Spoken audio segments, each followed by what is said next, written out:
হুগলির হরিপুর শ্মশানঘাট অঞ্চল থেকে শুরু করে মামুদপুর শিব মন্দির সংলগ্ন অঞ্চল অবধি এক বর্ণাঢ্য শোভাযাত্রার মাধ্যমে জনসংযোগ সারলেন মন্ত্রী স্নেহাশিস চক্রবর্তী।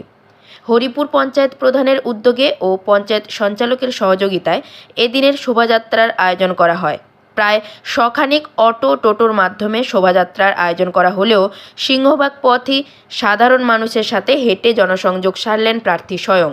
প্রার্থীকে দেখতে ও আলাপচারিতায় এলাকার মানুষের উচ্ছ্বাস ছিল চোখে পড়ার মতো। ফুরফুরা এবং হরিপুর দু জায়গাতেই আমরা দেখেছি সাধারণ মানুষের উচ্ছ্বাস এবং উদ্দীপনা, যেটা মমতা বন্দ্যোপাধ্যায়কে আবার চতুর্থবারের জন্য তারা মুখ্যমন্ত্রী হিসেবে পেতে চায় এবং তৃণমূল কংগ্রেসকে এখান থেকে বিপুল ভোটে জয়ী করতে চায়। আমাদের যেমন সহকর্মীরা বিপুল সংখ্যা ছিল, দুটো অঞ্চলেই ছিল, তেমনি সঙ্গে সঙ্গে রাস্তার দুধারে অসংখ্য মানুষ, বিশেষ করে মায়েরা, মহিলারা এগিয়ে এসে আমাদের সম্বর্ধিত করেছে। অর্থাৎ মুখ্যমন্ত্রী যেভাবে তার প্রকল্পের মাধ্যমে প্রতিটা পরিবারের কাছে বিভিন্ন পরিষেবা পৌঁছে দিয়েছে, মানুষ তার প্রতিবাদ দিতে চায়। এবং বাংলা বিরোধী যে বিজেপি, যারা বাংলার সম্প্রীতি নষ্ট করছে, যারা বাংলার 100 দিনের টাকা কেড়ে নিয়েছে, আবাস যোজনা কেড়ে নিয়েছে, SIR এর মাধ্যমে বাংলার প্রকৃত ভোটারের নাম বাদ দিতে চাইছে, সেই বিজেপিকে উৎখাত করার নির্বাচন এটা, এবং এলাকা থেকে, সমাজ থেকে একেবারে বার করে দেওয়ার নির্বাচন এটা। মানুষ সংঘবদ্ধ আছে এবং প্রতিজ্ঞাবদ্ধ আছে। হরিপুর থেকে কতটা লিড আশা করছেন? না, আমরা প্রতিটা অঞ্চল থেকে বিপুল ভোটেই আমরা জয়ী হব, মানুষ সেটাই বলছে।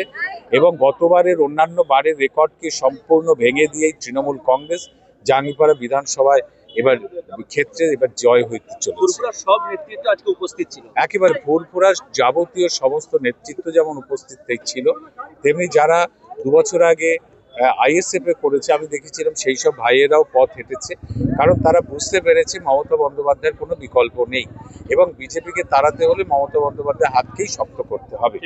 আমরা গত বিধানসভা নির্বাচনে 2021-এ যা ভোট পেয়েছি তার দ্বিগুণ ভোট আমরা আশা করছি, কারণ উন্নয়ন প্রতিটি ঘরে ঘরে দিদি পৌঁছে দিয়েছেন। এখানে কিছু বলার অপেক্ষা রাখে না যে দিদি ছাড়া অন্য কেউ আসতে পারে। প্রথমে আপনাদেরকে নমস্কার জানাচ্ছি।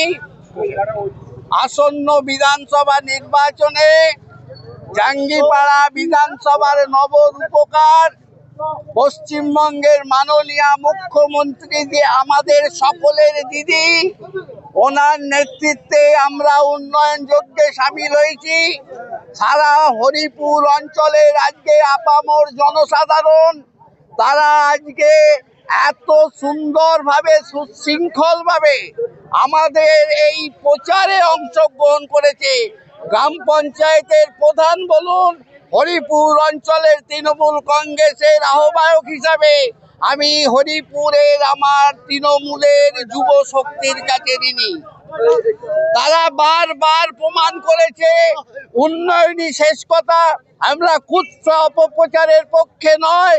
বিজেপি ধাপ্পাবাজ, ভাওতাবাজ একটা দল, এর পেছনে আমাদের সকলকে এক হয়ে ময়দানে লড়াই করতে হবে।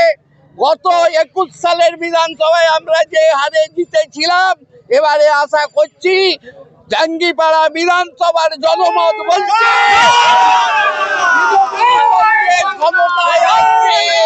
তৃণমূল কংগ্রেস ক্ষমতায় আসছে। স্নেহাশিস চক্রবর্তী জিন্দাবাদ, মমতা বন্দ্যোপাধ্যায় জিন্দাবাদ। আজকে স্নেহাশিস চক্রবর্তীর নেতৃত্বে যে আজকে র্যালি, এই র্যালিতে আপনারা দেখতে পাচ্ছেন যে মানুষের জনজোয়ার।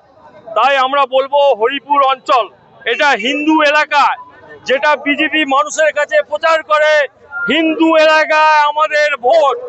তাই এখানে প্রমাণ করে দিল যে হরিপুর অঞ্চল হিন্দু এলাকায় তৃণমূল ছাড়ার কেউ নেই।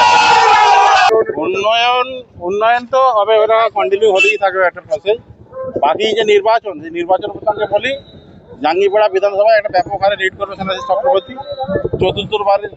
চতুর্থবারের জন্য আবার বিধায়কে নবান্ন যাবে। হরিপুর পঞ্চায়েত একটা বিশাল ভোটে ওনাকে লিড দেবে।